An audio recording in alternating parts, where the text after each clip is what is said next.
जोहार दोस्तों, मैं उरांव सर आप लोगों को स्वागत करता हूँ आज के झारखंड जीके के क्लास में। आज का क्वेश्चन बहुत ही महत्वपूर्ण है जो आपके एग्जाम में 100% देखने को मिलेगा। तो समय को न गंवाते हुए चलिए पहला क्वेश्चन शुरू करते हैं। देखिए पहला क्वेश्चन करने से पहले आपको बता दें आज हम लोग देखने वाले हैं मॉडल प्रैक्टिस सेट 1। इससे पहले हम लोग देख चुके हैं मॉडल प्रैक्टिस सेट 1 से लेकर 8 तक।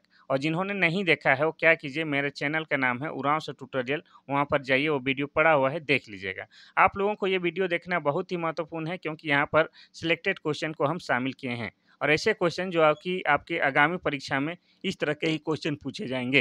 यानी कि आगामी परीक्षा में इस प्रकार के क्वेश्चन आपके भिड़ने की या दिखने की प्रबल संभावना है। इसलिए आप लोग एक बार जरूर से जरूर इस मॉडल प्रैक्टिस सेट वाला सीरीज को देख लीजिएगा। टोटल हम लोग अभी वर्तमान में 10 मॉडल प्रैक्टिस सेट करने वाले हैं। उसी क्रम में क्या है, ये 9वां है। ठीक है। और आज क्या है, आज है आपका विश्व आदिवासी दिवस, साथ ही आपका क्या है, रक्षाबंधन है। तो इन दोनों त्योहारों के लिए आपको क्या है, हार्दिक हार्दिक शुभकामनाएं रहेगा। लेकिन पर्व के दिन भी पढ़ना बहुत ज़रूरी है क्योंकि जो लगातार पढ़ रहा है रिजल्ट उसी का होना है। ठीक है, इसीलिए हम भी क्या किए हैं कि पर्व त्योहार के दिन भी क्लास लेके आ गए हैं। चाहे कोई सा भी मौसम हो, सर्दी गर्मी जाड़ा बरसात या कोई सा भी पर्व हो, पढ़ाई रुकना नहीं चाहिए। इसीलिए आज हम लेके आए हैं। ठीक है, तो आप लोग भी पढ़िए, हम शुरू करते हैं आज। और किसी कारण कोई आज नहीं पढ़ पा रहे हैं तो कल पढ़ लीजिएगा, लेकिन पढ़ना ज़रूरी है। देखिए पहला क्वेश्चन कहता है कि बिरसा मुंडा की जयंती पर उलीहाटू खूंटी पहुंचने वाली भारत की प्रथम राष्ट्रपति कौन है? पहला प्रतिभा पाटिल, दूसरा है द्रौपदी मुर्मू, तीसरा है प्रणब मुखर्जी, चौथा है जगदीप धनखड़। इसका सही आंसर हो जाएगा option number B, Draupadi Murmu. तो बिरसा मुंडा की जयंती पर उसके गांव उलीहातू पहुंचने वाली कौन है? राष्ट्रपति द्रौपदी मुर्मू। द्रौपदी मुर्मू भारत की प्रथम महिला आदिवासी राष्ट्रपति है, ये आपको याद रखना है। साथ ही आपको ये याद रखना है कि ये भारत की राष्ट्रपति होने से पहले क्या थी? झारखंड की राज्यपाल थी। क्या थी? झारखंड की राज्यपाल थी, ये आपको याद रखना है। और झारखंड की प्रथम महिला आदिवासी राज्यपाल थी, ये भी आपको याद रखना है। अब सवाल ये आता है कि द्रौपदी मुर्मू जी कहाँ की रहने वाली है? तो ये उड़ीसा के मयूरभंज की रायरंगगंज की रहने वाली। कहाँ? उड़ीसा के मयूरभंज की रायरंगगंज की रहने वाली है। ठीक है, अब बात करेंगे हम लोग बिरसा मुंडा की। तो बिरसा मुंडा का जन्म खूंटी जिला के उलीहातू गांव में हुआ था। कब? 15 नवंबर। कब? 15 नवंबर 1875 ईस्वी को, बृहस्पतिवार के दिन। अब इसके पिताजी का क्या नाम था? तो बिरसा मुंडा के पिता का नाम सुगना मुंडा था। क्या? सुगना मुंडा। माता का नाम क्या था? माता का नाम करमी था। ये याद आपको रखना है। साथ ही ये याद रखना है कि इनके जो है सेनापति का नाम क्या था? तो सेनापति का नाम गया मुंडा था। क्या? गया मुंडा। साथ ही ये याद रखना है कि बिरसा मुंडा का जो है धार्मिक गुरु का क्या नाम था? तो हो जाएगा आपका आनंद पांडे। क्या है? आनंद पांडे। ये सब आपको लिंक करके याद रखना है क्योंकि बिरसा मुंडा संबंधित क्वेश्चन पूछता ही पूछता है। बिरसा मुंडा की मृत्यु कब हुई थी? तो 9 जून। कब? 9 जून 1900 ईस्वी को। कहाँ हुई थी? तो रांची का आपका सेंट्रल जेल है, वहाँ हुआ था। ठीक है, और ये सेंट्रल जेल कहाँ है? तो वर्तमान में जो जेल चौक है रांची में, वहीं क्या है? सेंट्रल जेल था, वहीं हुआ है। और इनके मृत्यु का कारण क्या बताया गया है? हैजा बताया गया है। सरकारी दस्तावेज के अनुसार हैजा बताया गया है, लेकिन अंग्रेजों के टॉर्चर के कारण इनकी मृत्यु हुई थी। अब इनका पूछता है कि इनका समाधि स्थल कहाँ है? तो इनका समाधि स्थल रांची में ही है। रांची में जो लालपुर चौक है, वहाँ से कोकर चौक और रास्ता जाते हैं तो बीच में सब्जी मार्केट मिलता है, या यूँ कहे कि डिस्टिलरी पुल मिलता है, वहीं पर क्या है? बिरसा मुंडा का समाधि स्थल है। इतना आपको याद रखना है। चलिए बढ़ते हैं हम लोग क्वेश्चन नंबर 2 की ओर। क्वेश्चन नंबर 2 कहता है कि राजमहल की पहाड़ियां किस जिले में स्थित है? पहला है पूर्वी सिंहभूम, दूसरा है गिरिडीह, तीसरा है गुमला, चौथा है साहेबगंज। इसका सही आंसर हो जाएगा आपका ऑप्शन नंबर डी, साहेबगंज। तो साहेबगंज के बारे में पहले बात करते हैं, फिर राजमहल की पहाड़ी में आएंगे। तो साहेबगंज जिला बना है 1983 ईस्वी में। और साहेबगंज झारखंड का एकमात्र ऐसा जिला है जहाँ से होके क्या, गंगा नदी बहती है। ये आपको याद रखना है। अब हम लोग बात करेंगे किसकी? तो राजमहल की पहाड़ी। तो राजमहल की पहाड़ी में जो है आपका काली मिट्टी पाई जाती है। कैसी? काली मिट्टी। और काली मिट्टी जो है आपका कपास की खेती के लिए सबसे बेहतरीन होता है, ये याद रखना है। साथ ही आपको बता दें कि राजमहल को क्षेत्र को झारखंड के इतिहास में क्या कहा गया है? कांकजोल का क्षेत्र कहा गया है, ये आपको याद रखना है। चलिए अब बढ़ते हैं हम लोग क्वेश्चन नंबर 3 की ओर। क्वेश्चन नंबर 3 कहता है कि झारखंड का कौन सा जिला छत्तीसगढ़ को स्पर्श करता है? पहला है पलामू, दूसरा है पूर्वी सिंहभूम, तीसरा है लातेहार, चौथा है पश्चिमी सिंहभूम। इसका सही आंसर हो जाएगा ऑप्शन नंबर सी, लातेहार। तो लातेहार के अलावा और 3 जिला है, अर्थात झारखंड के टोटल 4 जिला जो है क्या है, झारखंड छत्तीसगढ़ राज्य के साथ सीमा साझा करता है। कौन-कौन? तो ये हो गया आपका लातेहार, ठीक है? और बताते हैं, लातेहार के अलावा अब हो जाएगा गढ़वा हो जाएगा, गुमला हो जाएगा और सिमडेगा। ये 4 जिला जो है आपका छत्तीसगढ़ के साथ सीमा साझा करते हैं। पहले हम लोग लातेहार की बात करते हैं, तो लातेहार जो है आपका 2001 ईस्वी में जिला बना है और लातेहार में ही आपका क्या है, झारखंड का सबसे ऊंचा जलप्रपात है, जिसका नाम क्या है, बूढ़ा जलप्रपात, यानी कि बूढ़ा घाघ जलप्रपात। और इसी का दूसरा नाम क्या है, लोध जलप्रपात, ठीक है। तो ये हो गया लातेहार की बात। अब हम लोग बात करेंगे छत्तीसगढ़ की, तो छत्तीसगढ़ जो है झारखंड का किस दिशा में है, तो पश्चिम की ओर है, यानी कि इधर पश्चिम दिशा में क्या है आपका छत्तीसगढ़ है।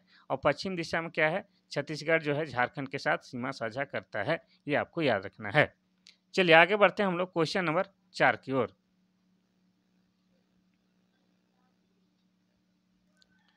क्वेश्चन नंबर 4 कहता है कि झारखंड की कौन एकमात्र ऐसी नदी है जो बरसाती नदी नहीं है। पहला है सोन नदी, दूसरा है दामोदर नदी, तीसरा है दक्षिणी कोयल नदी और चौथा है बराकर नदी। इसका सही आंसर हो जाएगा ऑप्शन नंबर ए, सोन नदी। झारखंड में आपको बता दें कि सोन नदी एक ऐसी नदी है जो बरसाती नदी नहीं है और बाकी सभी नदियां क्या है, बरसाती नदी है, ये आपको याद रखना है, ठीक है। अब सोन नदी की बात की जाए तो सोन नदी का उद्गम स्थल कहाँ है, तो ये आपका एमपी से निकलता है, मध्य प्रदेश का अमरकंटक की पहाड़ी से। कहाँ से, अमरकंटक की पहाड़ी से निकलता है कौन, आपका सोन नदी, ये आपको याद रखना है। अब यहाँ पर तो हो गया सोन नदी से ही, दामोदर नदी के बारे में बताते हैं, फिर हम लोग आगे बढ़ेंगे। तो दामोदर नदी, जिसको झारखंड में क्या कहा जाता है, देव नदी भी कहा जाता है, ठीक है, देव नदी। और इसका उद्गम स्थल कहाँ है, तो इसका उद्गम स्थल है आपका टोरी। टोरी कहाँ है, तो टोरी जो है आपका लातेहार जिला में है। और लातेहार जिला कब बना है, तो लातेहार जिला बना है 2001 ईस्वी में। साथ ही आपको ये याद रखना है कि दामोदर नदी को क्या कहा जाता है, दामोदर नदी को झारखंड का सबसे लंबी नदी कहा जाता है। कितनी इसकी लंबाई है, तो लगभग झारखंड में 290 किलोमीटर इसकी लंबाई है। साथ ही दामोदर नदी को क्या कहा जाता है, इसको झारखंड का सबसे प्रदूषित नदी कहा जाता है, ठीक है। और एक चीज़ कहा जाता है इसको, दामोदर नदी को बंगाल का शोक भी कहा जाता है। क्या कहा जाता है, बंगाल का शोक भी कहा जाता है। और ऐसा क्यों कहा जाता है, क्योंकि इसमें जो है अत्यधिक बाढ़ आता है, जिससे काफ़ी जान माल की क्षति होती है। अब देखेंगे हम लोग क्वेश्चन नंबर 5।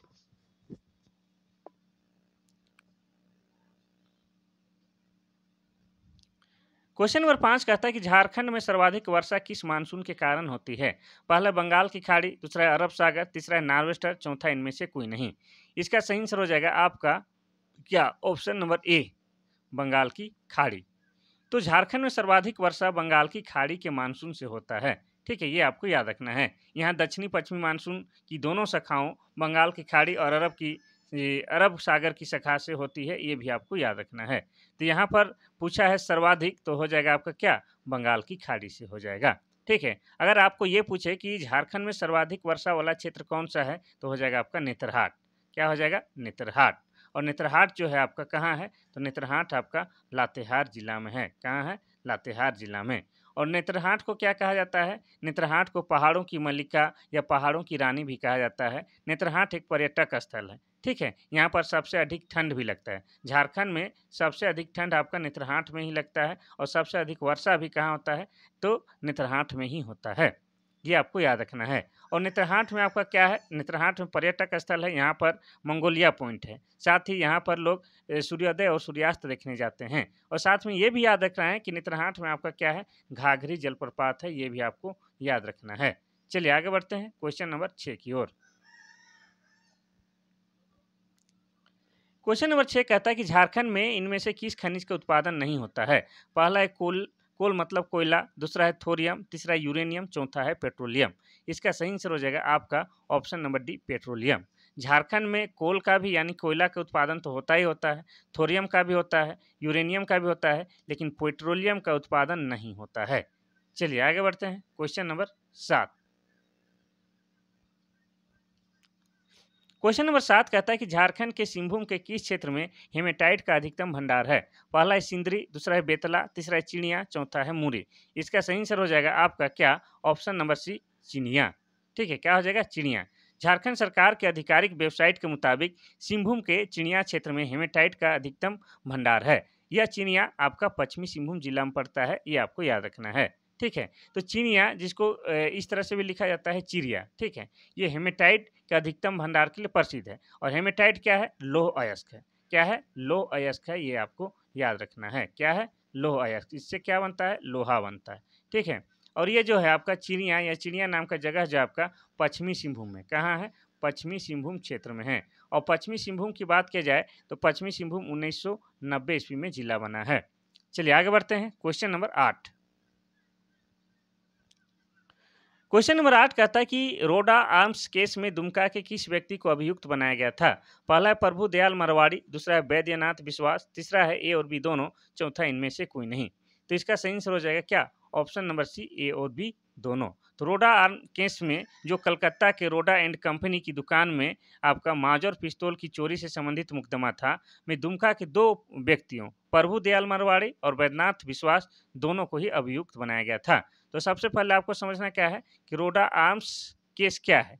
तो आपको बता दें, रोडा आर्म केस जो कलकत्ता के रोडा एंड कंपनी की दुकान से माजौर पिस्तौल की चोरी से संबंधित था, ये आपको याद रखना है।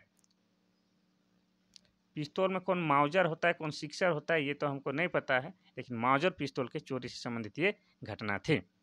क्वेश्चन नंबर 9 कहता है कि किसने स्वयं को राजा घोषित किया और ब्रिटिश सरकार और जमींदार को कर नहीं देने का आह्वान किया?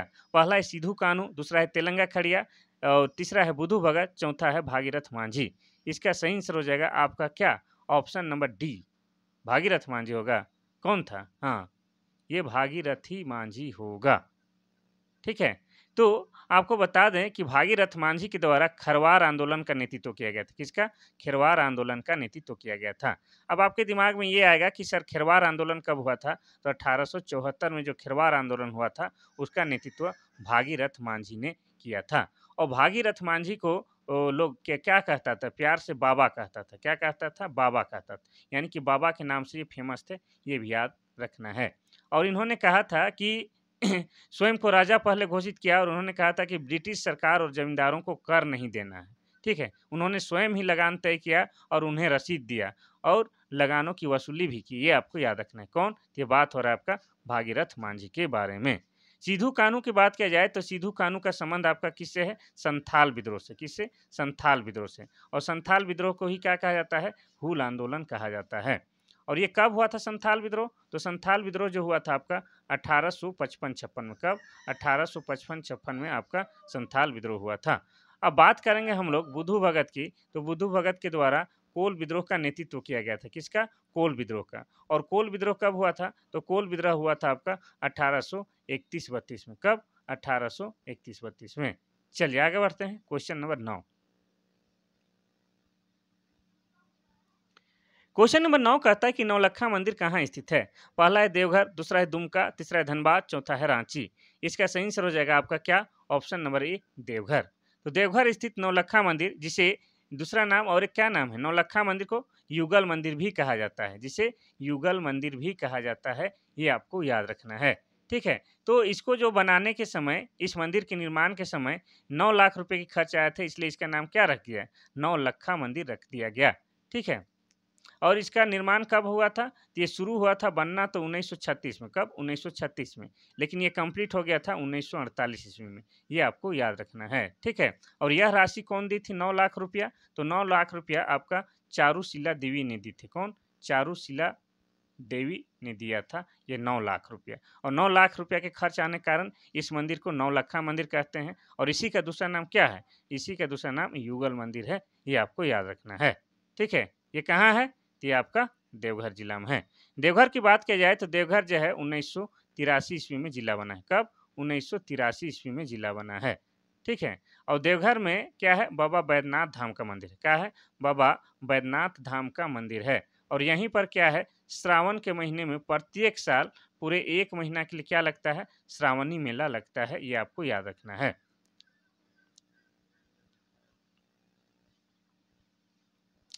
क्वेश्चन नंबर 11 कहता है कि महामाया मंदिर किस जिले में स्थित है?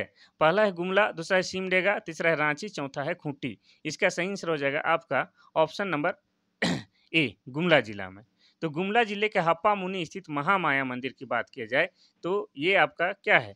माँ काली की मंदिर है या माँ काली की मूर्ति इसमें स्थापित है।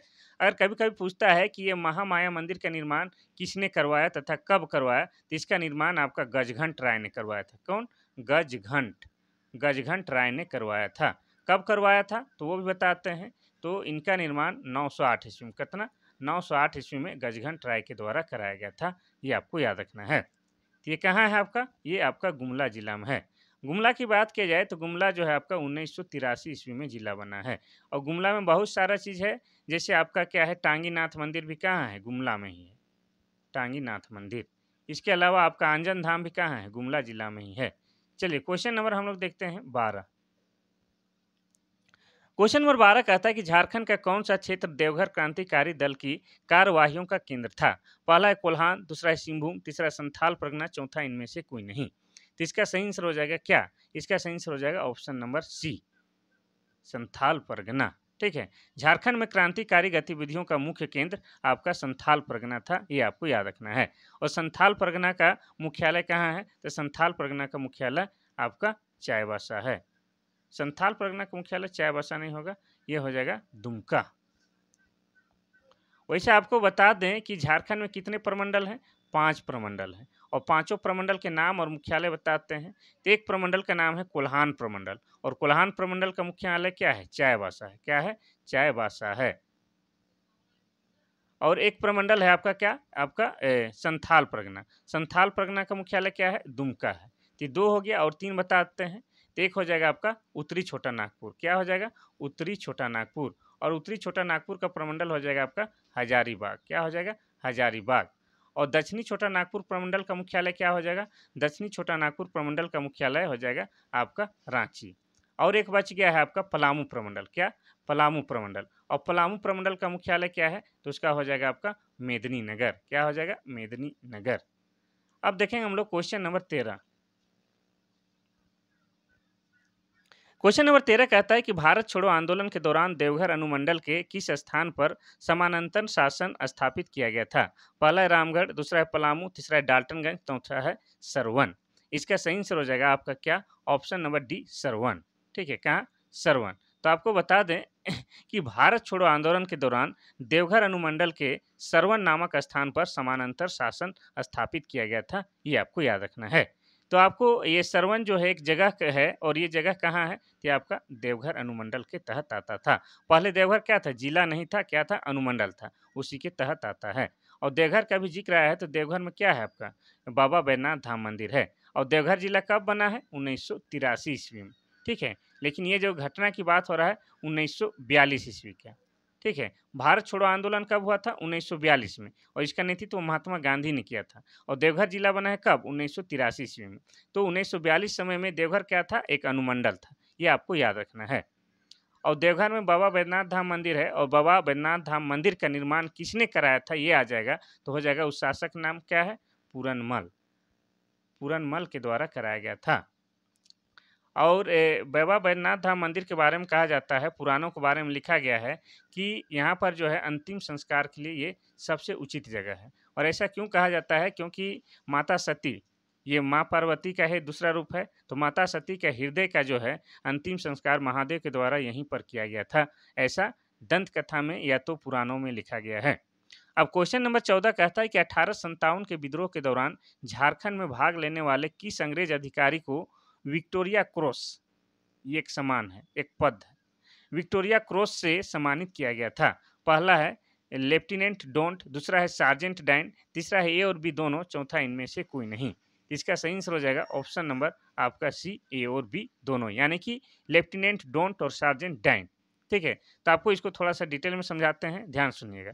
तो 1857 के विद्रोह के दौरान झारखंड में भाग लेने वाले अंग्रेज अधिकारी लेफ्टिनेंट डोंट और सार्जेंट डाइन को विक्टोरिया क्रॉस से सम्मानित किया गया था, क्योंकि उनको लगता है कि ये दोनों ने झारखंड में बहुत बड़ा महान काम किया है। ठीक है, कि पगलेटवा लोग बहुत बड़ा काम किया है, ऐसा अंग्रेजों का सोचना था। क्वेश्चन नंबर 15 कहता है कि झारखंड में खादी आंदोलन का दूत किसे माना जाता है? पहला है नीलकंठ चटर्जी, दूसरा है सरस्वती देवी, तीसरा है सरला देवी, चौथा है रामनारायण सिंह। इसका सही आंसर हो जाएगा आपका ऑप्शन नंबर क्या? ऑप्शन नंबर सी, सरला देवी। तो झारखंड में असहयोग आंदोलन के समय से ही चरखा आंदोलन चलाया जा रहा था। चाईबासा, जमशेदपुर, दुमका, जामताड़ा, देवघर, पाकुड़ शहरों में डिपो खोला गया था। इस काम में सर्वाधिक महत्वपूर्ण भूमिका आपकी सरला देवी ने निभाई थी। इसलिए सरला देवी को क्या कहा जाता है? झारखंड में खादी आंदोलन का अग्रदूत कहा जाता है। किसको? सरला देवी को। चलिए आगे बढ़ते हैं हम लोग क्वेश्चन नंबर 15 की ओर। क्वेश्चन नंबर 16 कहता है कि गलत सुमेलित को पहचाने। पहला है आपका, एक तरफ है राइटर लोग का नाम और एक तरफ उनकी रचना को। तो 3 जो है बिल्कुल सही सुमेलित है, जो गलत है उसको हम लोग को पहचानना है। पहला है बाल किरण उपेंद्र नाथ सिंह, दूसरा है नागपुरी फाग शतक घासीराम, तीसरा है नल चरित्र दिग्पाल राम देवधरिया, चौथा है मातृभाषा श्रीनिवास पानुरी। तो 3 गो सही है, गलत कौन है उसको बताना है। आप भी कोशिश कीजिए, हम बताते हैं। इसका हो जाएगा ऑप्शन नंबर ए। ठीक है, तो बाल किरण को उपेंद्र नाथ सिंह ने नहीं लिखा है, तो किसने लिखा है? तो इसको लिखने वाले व्यक्ति का नाम क्या है? इसका नाम है श्रीनिवास पानुरी। यही व्यक्ति ने लिखा है किसको? बाल किरण को। ये आपको याद रखना है। ठीक है, चलिए अब बढ़ते हैं हम लोग क्वेश्चन नंबर 17 की ओर। क्वेश्चन नंबर 17 कहता है कि निम्न में से कौन सी पुस्तक नीलोत्पल मृणाल की नहीं है? पहला है डार्क हॉर्स, दूसरा है औघड़, तीसरा है एक अनोखी कहानी, चौथा है कोलरूल। तो यहाँ पर जो है आपका 3 पुस्तक है हमारे नीलोत्पल मृणाल के द्वारा लिखा गया है और एक नहीं है। तो जो नहीं है उसको हम लोग को पहचानना है। तो इसका सही आंसर हो जाएगा ऑप्शन नंबर डी, कोलरूल। कोलरूल को क्या है? नीलोत्पल मृणाल ने नहीं लिखा है। तो किसने लिखा है वो आपको बताते हैं। इसको लिखे हैं आपका लोको बोदरा। कौन? लोको बोदरा के द्वारा ये किताब लिखा गया है। कौन सा? कोलरूल। और ये तीनों किसका है? ये तीनों आपका हो जाएगा नीलोत्पल मृणाल की रचना। चलिए बढ़ते हैं हम लोग क्वेश्चन नंबर 18 की ओर। क्वेश्चन नंबर 18 कहता है कि रांची स्थित जेएससीए स्टेडियम में आयोजित प्रथम अंतर्राष्ट्रीय क्रिकेट मैच किन देशों के बीच खेला गया था? पहला है भारत और इंग्लैंड, दूसरा है भारत और श्रीलंका, तीसरा है भारत और बांग्लादेश, चौथा है भारत और न्यूजीलैंड। इसका सही आंसर क्या होगा? तो इसका सही आंसर हो जाएगा आपका ऑप्शन नंबर ए, भारत और इंग्लैंड। तो आपको बता दें कि जेएससीए एक क्या है? क्रिकेट स्टेडियम है और यह एक अंतर्राष्ट्रीय क्रिकेट स्टेडियम है जो कि झारखंड के रांची के धुरुआ में स्थित है। कहाँ? रांची के धुरुआ में स्थित है। और इसका उद्घाटन कब हुआ है? तो इसका उद्घाटन 2013 ईस्वी में हुआ है। ठीक है, और आपको बता दें कि यहाँ जो हुआ था सबसे पहला जो अंतर्राष्ट्रीय मैच हुआ था वो भारत और इंग्लैंड देशों के बीच खेला गया था। ये आपको याद रखना है। ठीक है, चलिए अब बढ़ते हैं हम लोग क्वेश्चन नंबर 19 की ओर। क्वेश्चन नंबर 19 कहता है कि निम्न में से कौन सी झारखंड के लोक चित्रकला में से में एक है? यानी कि यहाँ पर 4 नाम दिए गए हैं, उनमें से एक जो है झारखंड की चित्रकला है और बाकी 3 नहीं है। तो जो है उसको पहचानना है। पहला है झांझ, दूसरा है करहा, तीसरा है सोहराय, चौथा है विषम धमकी। इसका सही आंसर क्या होगा? तो इसका सही आंसर हो जाएगा आपका option number C, Sohrai. Sohrai Jharkhand राज्य की एक मशहूर लोक चित्रकला है। इसे जियोग्राफिकल इंडिकेशन यानी कि जीआई टैग मिला है। क्या मिला है? जीआई टैग भी मिला है। ये आपको याद रखना है। ठीक है, सोहराय और कोहबर झारखंड की पहली कलाकृति है जिसे जीआई टैग मिला है, जिसमें आपका एक सोहराय हो गया और दूसरा क्या हो गया? कोहबर हो गया। और आपको बता दें कि झारखंड में है जो सोहराय नाम का एक त्योहार भी मनाया जाता है और सोहराय नाम का त्योहार जो है झारखंड में पशुओं से संबंधित त्योहार है और यह दीपावली के दूसरे दिन या कार्तिक की अमावस्या को मनाया जाने वाला त्योहार है सोहराय, जो कि पशुओं से संबंधित है। इस दिन क्या किया जाता है कि पशुओं को नहला धुलवा के उसको सजाया जाता है, उसके लिए विशेष पकवान की व्यवस्था की जाती है, उसकी पूजा की जाती है। किस दिन? सोहराय त्योहार दिन। सोहराय एक चित्रकला भी है और सोहराय एक झारखंड में पर्व भी है। आपको बताया कि सोहराय और कोहबर को क्या मिला है? झारखंड में जीआई टैग मिला है। जीआई टैग का पूरा नाम बता ही दिए, जियोग्राफिकल इंडिकेशन होता है।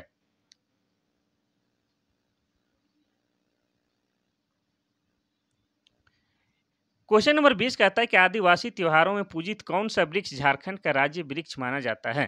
पहला है सखुआ, दूसरा है सेमल, तीसरा है गम्हार, चौथा है पलास। तो इसका सही आंसर हो जाएगा आपका क्या? ऑप्शन नंबर ए, आपका सखुआ। सखुआ जिसको हम लोग क्या कहते हैं? साल भी कहते हैं। तो साल को ही क्या है आपका सरहुल में पूजा जाता है। कब? सरहुल में पूजा किया जाता है साल वृक्ष की। और साल वृक्ष क्या है? झारखंड की राजकीय वृक्ष है। ये भी आपको याद रखना है। क्या है? झारखंड की राजकीय वृक्ष है। आपको बता देते हैं थोड़ा-सा सरहुल के बारे में। तो सरहुल जो है झारखंड की जनजातियों का सबसे बड़ा त्योहार है। विशेषकर उरांव जनजाति का यह सबसे बड़ा त्योहार है और उरांव लोग सरहुल को खद्दी भी बोलता है। क्या बोलता है? खद्दी भी बोलता है, ये आपको याद रखना है। ठीक है? और ये सरहुल जो है आपका कब मनाया जाता है? तो चैत माह। कब? चैत्र माह के शुक्ल पक्ष के तृतीय को मनाया जाता है, ये आपको याद रखना है। और इसे फूलों का त्योहार भी कहा जाता है। यहाँ पर ऑप्शन नंबर डी में जो है पलाश है, ये क्या है? झारखंड का राजकीय पुष्प है। कौन? पलाश फूल। चलिए आगे बढ़ते हैं हम लोग क्वेश्चन नंबर 21। क्वेश्चन नंबर 21 कहता है कि झारखंड में निम्नलिखित में से कौन सी जनजाति स्थानांतरित कृषि की प्रथा से जुड़ी है? पहला है चीक बड़ाइक, दूसरा है लोहार, तीसरा है सौरिया पहाड़िया, चौथा है मुंडा। इसका सही आंसर क्या होगा? तो आपको हो जाएगा इसका सही answer option number C, Sauria Paharia. स्थानांतरित कृषि मतलब एक जगह रुक के नहीं, यानी कि इसी को झूम कृषि भी कर सकते हैं, यानी घूम घूम के कृषि करना। यानी कि जंगल झाड़ एरिया को पहले काटना, साफ करना, जला के साफ करना, फिर वहाँ पर खेती करना, वहाँ तब तक खेती करना जब तक उपजाऊ बना हुआ है, फिर दूसरे जगह चला जाना। इसी को क्या कहा जाता है? स्थानांतरण कृषि कहा जाता है। और इस कृषि से कौन जुड़ा हुआ है? तो आपका सौरिया पहाड़िया। और सौरिया पहाड़िया क्या है? झारखंड में जो टोटल 8 आदिम जनजाति पाई जाती है, उन्हीं में से एक क्या है? आपका सौरिया पहाड़िया है। और सौरिया पहाड़िया के बारे में बता दें तो सौरिया पहाड़िया जो है आपका माल्टो भाषा बोलती है। कौन सी? माल्टो भाषा बोलती है। और माल्टो भाषा आपका क्या है? द्रविड़ भाषा परिवार के अंतर्गत आता है। कौन सा भाषा? द्रविड़ भाषा परिवार के अंतर्गत आता है, ये आपको याद रखना है। तो ये स्थानांतरित कृषि यानी कि झूम कृषि की बात हो रहा है। चीक बड़ाई की बात की जाए तो चीक बड़ाई को क्या कहा जाता है? बुनकर जाति। क्या कहा जाता है? बुनकर जाति। यानी कि कपड़ा बनाने या बिनने या हथकरघा वाला काम इनको बड़ा अच्छे तरीके से आता है। लोहार जनजाति की बात की जाए तो लोहार जनजाति का जो है पारंपरिक पेशा क्या है? तो लोहा गलाना। क्या है? लोहा गलाना। पारंपरिक पेशा मतलब क्या होता है? जो पहले से चलता आ रहा है पेशा, उसी को हम लोग क्या कहते हैं? पारंपरिक पेशा। अब चौथा ऑप्शन में क्या दिया गया है? मुंडा। मुंडा जनजाति की बात किया जाए तो ये झारखंड की तीसरी बड़ी जनजाति है। क्या है? झारखंड की तीसरी बड़ी जनजाति है। और आपको बता दें कि मुंडा जनजाति के द्वारा मुंडारी भाषा बोली जाती है। कौन सी भाषा? मुंडारी भाषा। और मुंडारी भाषा आपका किस भाषा परिवार के अंतर्गत आता है? तो ऑस्ट्रो एशियाटिक भाषा परिवार के अंतर्गत आता है। ऑस्ट्रो एशियाटिक भाषा परिवार के अंतर्गत आता है। क्वेश्चन नंबर 22 कहता है कि सौरिया पहाड़िया बेरू गोसाई, यहाँ पर ध्यान दीजिएगा, सौरिया पहाड़िया बेरू गोसाई की पूजा किस प्राकृतिक शक्ति के रूप में करते हैं? पहला है सूर्य, दूसरा है जल, तीसरा है धरती, चौथा है वायु। इसका सही आंसर क्या होगा? ठीक है, ये 22 नंबर का क्वेश्चन है, इसका सही आंसर हो जाएगा ऑप्शन नंबर ए। सौरिया पहाड़िया बेरू गोसाई की पूजा सूर्य के रूप में करते हैं। ठीक है, क्योंकि इनका जो सर्वोच्च देवता है उसका नाम क्या है? लेहू गोसाई। क्या है? लेहू गोसाई। लेहू गोसाई। आप ध्यान दीजिएगा तो जितने भी आपके झारखंड में जनजाति हैं, सभी का जो है पर्व त्योहार जो है आपका प्राकृतिक से संबंधित है। किससे संबंधित है? प्राकृतिक से संबंधित है।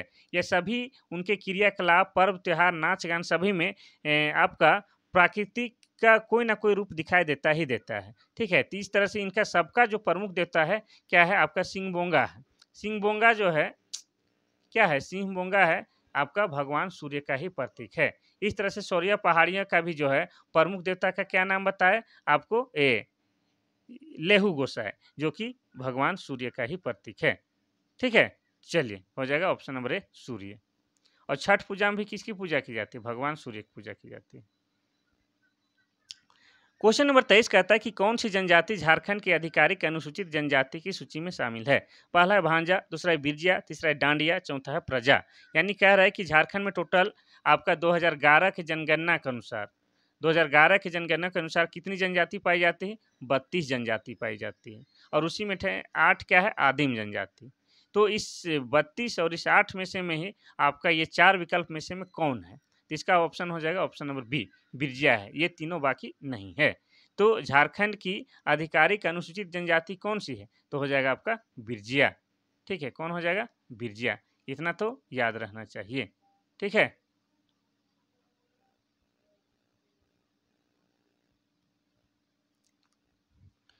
क्वेश्चन नंबर 24 कहता है कि झारखंड की जनजातीय समाज में सरहुल नामक शब्द किससे संबंध है? पहला है डाइन प्रथा से संबंधित, दूसरा है झारखंड की जनजातीय समाज की विवाह, तीसरा है विवाह में मनाए जाने वाला पर्व त्योहार, चौथा है झारखंड के प्रमुख नृत्य। ये तो बिल्कुल ही आसान सवाल है। इसका सही आंसर हो जाएगा ऑप्शन नंबर सी, झारखंड में मनाए जाने वाला पर्व त्योहार। जैसे आपको पता है कि झारखंड में जनजातियों का जो है सबसे बड़ा त्योहार कौन सा है? सरहुल है। और ये सरहुल में किसकी पूजा की जाती है? तो सरहुल में जो है आपका साल वृक्ष की पूजा की जाती है। साल वृक्ष जिसका दूसरा नाम क्या है? दूसरा नाम सखुआ है। ठीक है।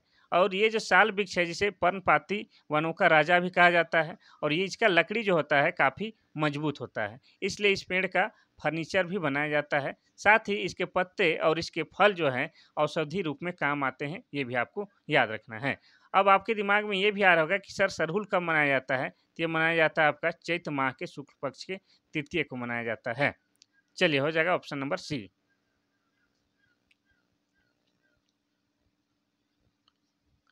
क्वेश्चन नंबर 25 कहता है कि झारखंड में तीसरी बार राष्ट्रपति शासन कब लागू हुआ था? पहला है जनवरी 2012, दूसरा है नवंबर 2013, तीसरा है जनवरी 2013, चौथा है जनवरी 2014। इसका सही आंसर क्या होगा? तो इसका सही आंसर हो जाएगा ऑप्शन नंबर सी, जनवरी 2013। ठीक है। तो आपको बता दें कि पहली बार कि जब से झारखंड बना है, झारखंड कब बना है? 15 नवंबर 2000 ईस्वी को। तब से लेके झारखंड में 3 बार राष्ट्रपति शासन लागू हो चुका है। अब तीनों बार कब-कब लागू हुआ है? तो एक तो हुआ है आपका जनवरी 2009 में। कब? 2009 में। फिर 2010 में लागू हुआ था। फिर 2013 में आपका राष्ट्रपति शासन लागू हुआ है। यानी कि झारखंड में 3 बार अब तक राष्ट्रपति शासन लागू हो चुका है। और किसी भी राज्य में वहाँ की शासन की विफलता पर अनुच्छेद 356 के तहत, कितना? अनुच्छेद 356 के तहत वहाँ राष्ट्रपति शासन लगाया जाता है। ये भी आपको याद रखना है। ठीक है? और जो तीसरी बार जो राष्ट्रपति शासन लागू हुआ था, कब से कब तक था? वो भी बताते हैं। तो 18 जनवरी 2013 से लेके 12 जुलाई 2013 तक था। और इस समय झारखंड के राज्यपाल कौन थे? तो इस समय झारखंड के राज्यपाल आपका सैयद अहमद थे। कौन थे? सैयद अहमद थे। ये भी आपको याद करके चलना है।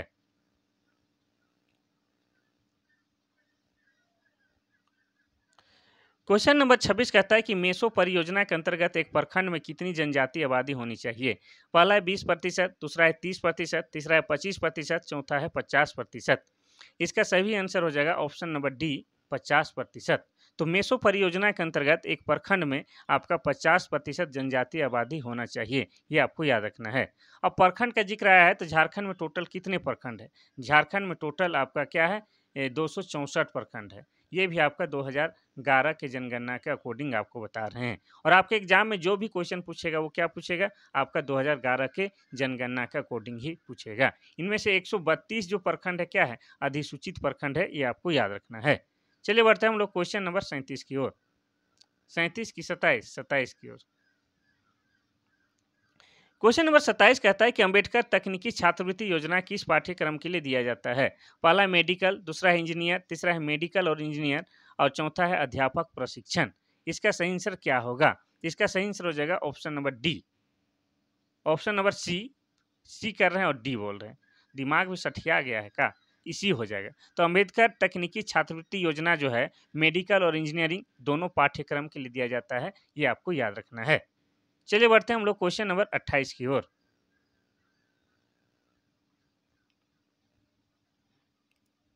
क्वेश्चन नंबर 28 कहता है कि झारखंड सरकार द्वारा विधवाओं के लिए भीमराव अंबेडकर आवास योजना कब शुरू किया गया था?